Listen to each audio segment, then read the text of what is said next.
Right, let's see if this time it works.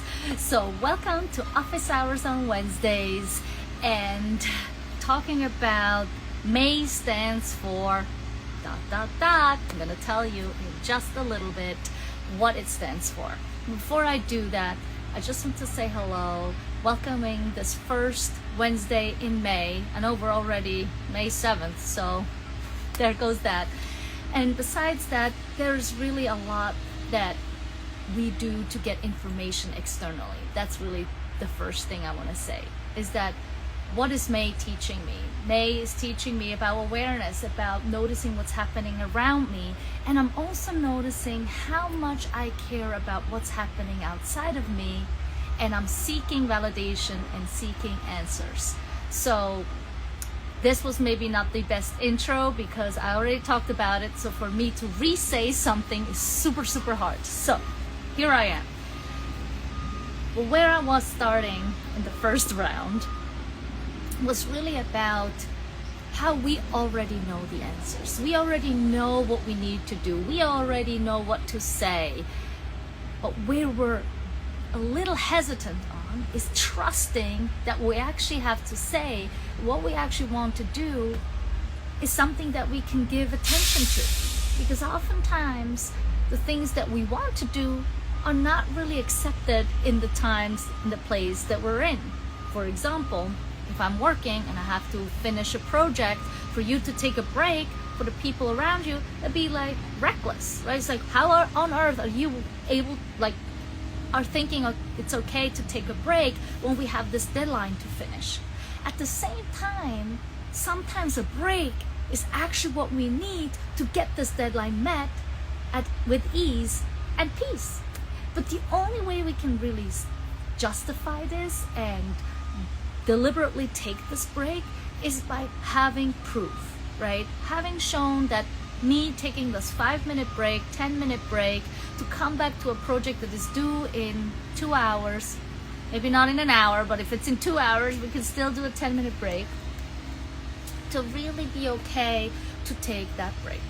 Which brings me to today's topic on how can I be more in tune with what I think is the right thing to do and say, and where do I want to adjust it? I was in a conversation this week around how hard it is for us to say no to someone that we actually care about. And sometimes it's not about saying no to what we want to instead of something else, but the person.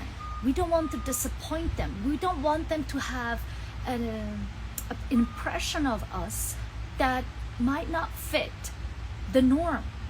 And that's something that we have to come to terms with. And that's where these themes that I want to touch on today really help us with. And so what happened is that at the beginning of May, I was thinking about the letter M, and mindfulness came to mind. And then I was thinking like, oh, what other M's could I, focus on for myself? So then I thought of meditation, because this month I've really been putting meditation for my personal practice in the foreground.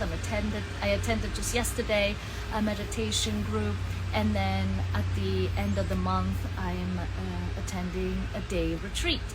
And so with these little things that I'm taking care of, I wanted to share this with you and inform you about the parts and why those two parts are so important. But I wasn't happy with just the two. I wanted a little bit more. And so as I was walking that morning, or rather on Monday morning it was, and reflecting on that topic, it was very misty in the trees. And I was like, ooh, that's the other M that I was looking for, mystery. But then when I thought about it again, writing a post about it, wasn't really that. And actually, on some time before I wrote that post, another M came to mind. I was like, what was that? And it was movement. And so it is meditation, mindfulness, and movement. Those are the 4 M's that I would like to focus on. And actually yesterday, another M came to mind because Sunday, at least here in the States, it's Mother's Day. So there's another M to be added. But that's not one we're going to focus as much. So I'm just going to start briefly on those 3 and how they can help us to make better choices that reflect what we want and the answers that we have within ourselves without justifying or neglecting our own needs. So let's start with meditation. What is meditation? Why meditation? Everywhere we hear it, and a lot of people are practicing it, and a lot of people might not practice it because they feel like, oh, it's only when you're sitting still, I can't sit still. If it's only when I can shut down my thoughts, I can't shut down my thoughts. So meaning I cannot meditate. And I'm here to tell you that neither of them are correct.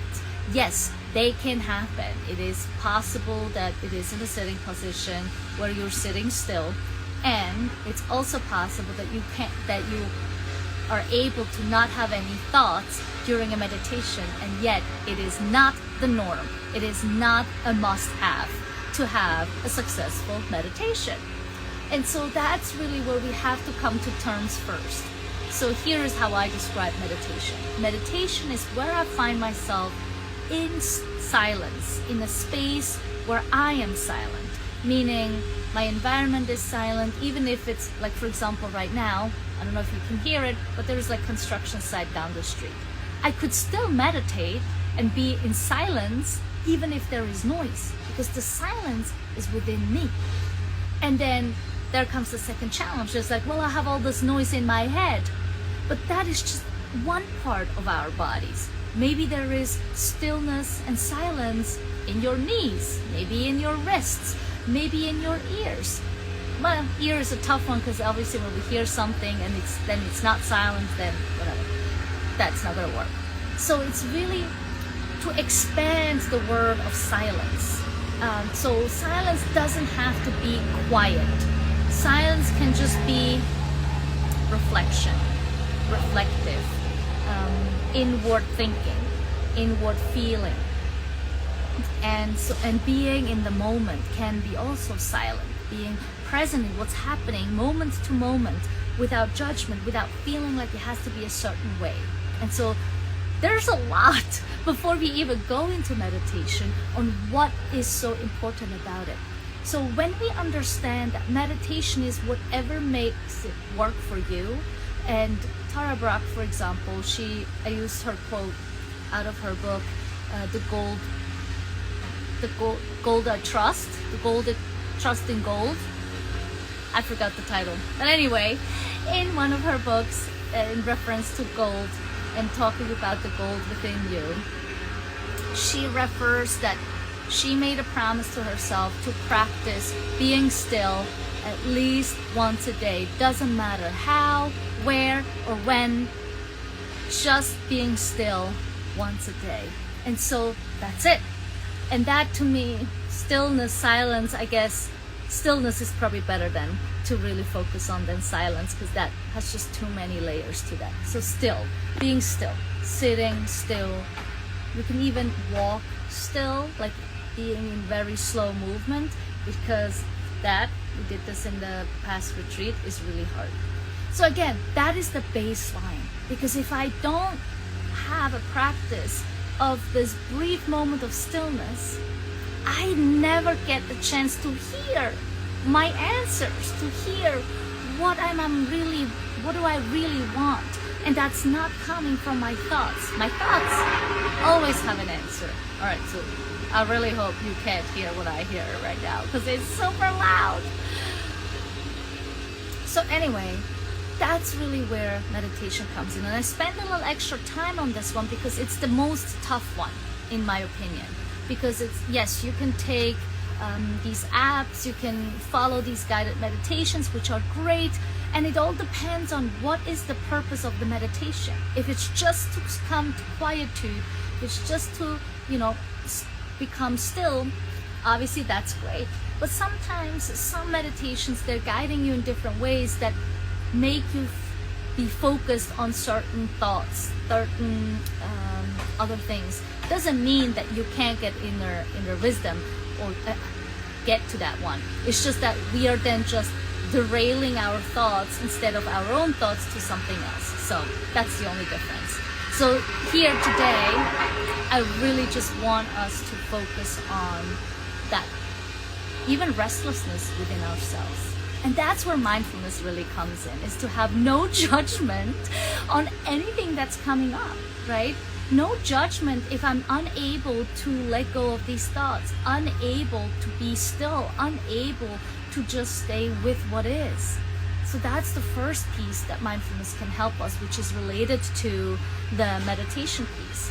But then the other more significant piece of mindfulness is the communication tool, is how do I communicate what I just discovered in a meditation, for example, or what I just discovered being in stillness.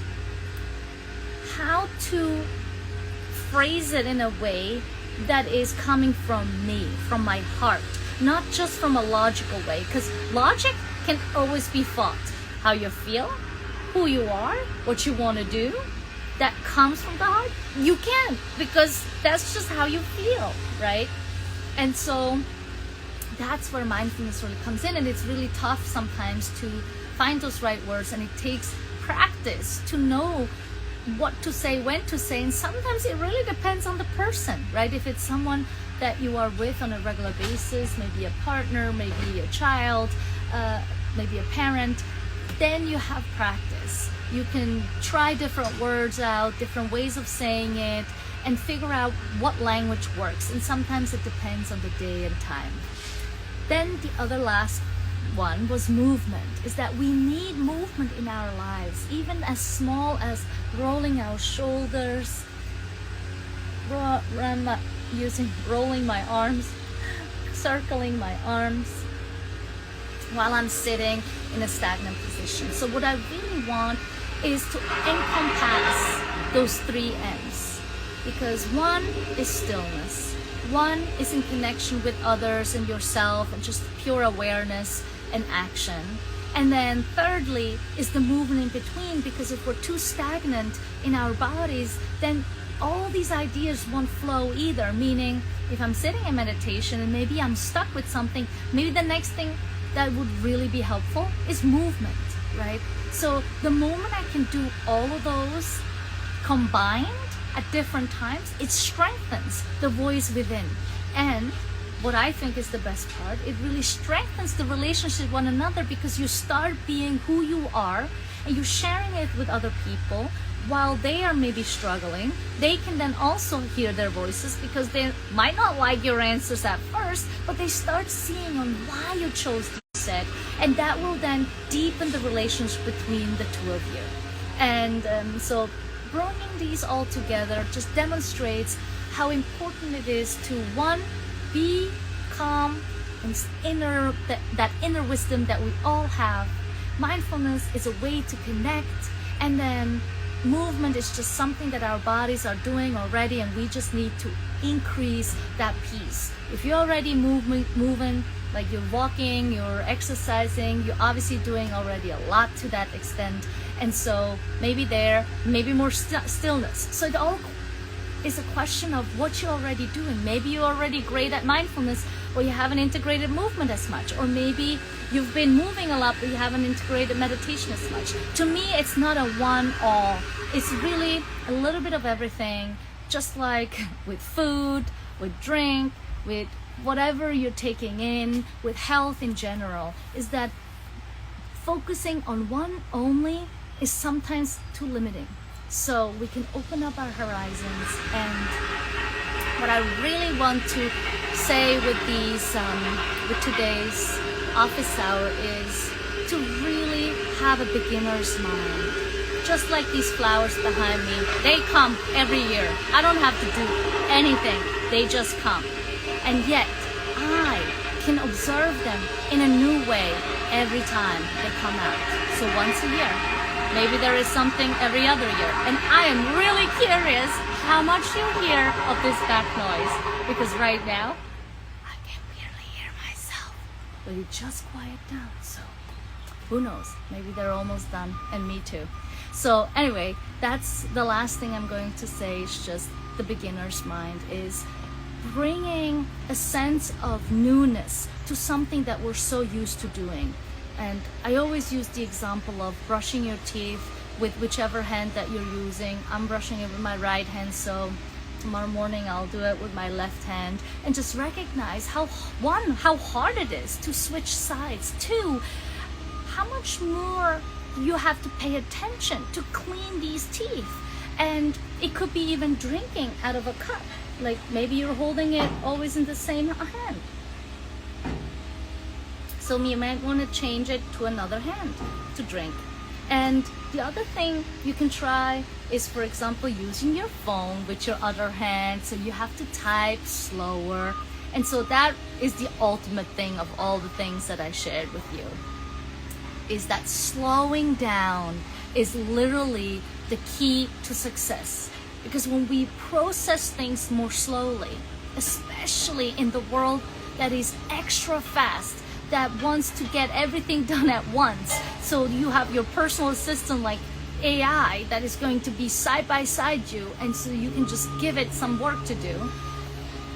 We can slow down. We can slow our pace of walking, our pace of talking, our pace of thinking, and that will also increase meditation, mindfulness, and movement. So with that said, I wish you a wonderful spring day if that's where you are right now, and have a splendid day, and always remember to pass people with a smile and a little hello.